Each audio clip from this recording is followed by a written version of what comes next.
तुकाराम ज्ञानोबा तुकाराम ज्ञानोबा तुकाराम ज्ञानोबा तुकाराम ज्ञानोबा तुकाराम ज्ञानोबा तुकाराम ज्ञानोबा तुकाराम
परंपरेनुसार आषाढीमध्ये पहिली एकादश जी येते त्यावेळेस पांडुरंगाची पालखी सावतामाळी यांच्या भेटीला निघते. हे मान काशी कापडी समाजाला पंढरपुरातून पालखी काढण्याचा मान आहे. ते पालखी आरणपर्यंत पोच करण्याचा मान काशी कापडी समाज हा प्रत्येक वर्षी घेत असतो. पिढ्यानपिढ्या 135 वर्षापासून ह्या पालखीचा मान काशी कापडी समाजाकडे आहे. ते काशी कापडीचं पूर्ण समाज एकत्र येऊन या पालखीचं सर्व मान सामान सगळं ही पालखी पोचपर्यंत हे करतो. पालखीची सेवा काय तरी कशी होती सुरुवात सकाळपासून, काय तरी नियम?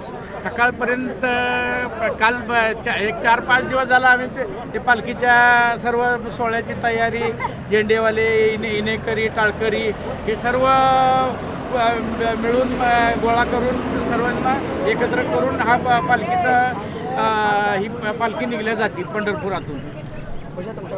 हां, काशी कापडी समाजाच्या मठामध्ये पूजा केल्या जाते समाजाच्या वतीने. काय तुमचं काय मागणी काय असणार काय? आमची मागणी तर प्रत्येक वेळेस मागणी आहे, पण ती शासन काय मान्य करत नाही. शासनाने ह्याला पालखीला, माऊलीच्या पालखीला जसं निधी मिळतो त्या पद्धतीने पांडुरंगाच्या पालखीला सावतामाळीच्या भेटीला जाताना सुद्धा निधी द्यावा आणि सरकारी सुविधा द्यावा एवढीच आमची अपेक्षा, दुसरी काय. बोला. पालखी आहे की भगवंत संतांच्या भेटीला जातो आणि त्यामध्ये सहभागी होऊन आध्यात्मिक आनंद घेण्याचा तुम्हाला मान मिळतो. काय विशेष करतो? निश्चितच आपण म्हणल्याप्रमाणे हा अनुभव, ती अनुभूती आणि आनंद हा आगळा वेगळा आहे. कारण आपण पाहतो आषाढी एकादशीच्या निमित्तानं महाराष्ट्राच्या सर्व साधू संतांच्या दिंड्या आणि पालख्या या पंढरपूरला पांडुरंगाच्या दर्शनासाठी येतात. मात्र याला एकमेव अपवाद आहे संत शिरोमणी सावता महाराजांचा. आजच्या दिवशी सावता महाराजांच्या भेटीसाठी स्वतः पांडुरंगाची पालखी पंढरपूरहून प्रस्थान आरणकडे ठेवते. हा निश्चितच फार मोठा आनंदाचा आणि वैशिष्ट्य असणारा हा योग, मोठं वैशिष्ट्य ह्या पालखीचं. आणि ही पालखी शेकडो वर्षापूर्वीपासून चालत आलेली ही परंपरा आहे. महाराष्ट्राच्या दृष्टीने ही आगळी वेगळी असलेली परंपरा आहे. किती दिवस जातात आणि पुन्हा भगवंताची पालखी पंढरीला कधी? आता आज या ठिकाणाहून प्रस्थान ठेवल्यानंतर ही पालखी पुण्यतिथीच्या दिवशी तीर्थक्षेत्र आरण या ठिकाणी सावता महाराजांच्या संजीवन समाधी ज्या ठिकाणी आहे त्या स्थळावर पोहोचते. त्या ठिकाणी देव आणि भक्त यांच्या भेटीचा सोहळा त्या ठिकाणी फार दिमाखात रंगतो आणि त्याच्यानंतर 2 दिवस मुक्कामी त्या ठिकाणी पालखी राहिल्यानंतर पुन्हा पालखीचं प्रस्थान पंढरपूरच्या दिशेनं होत असतं.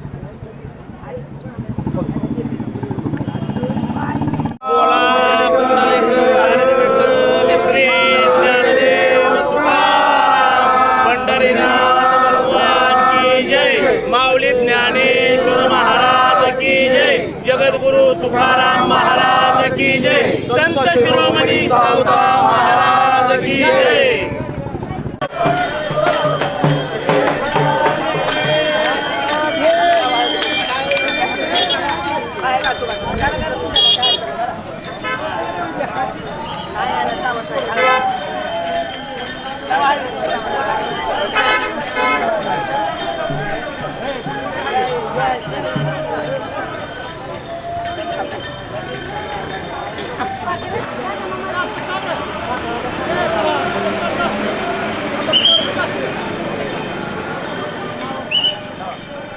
घ्या आमचा फोटो माऊली घ्या.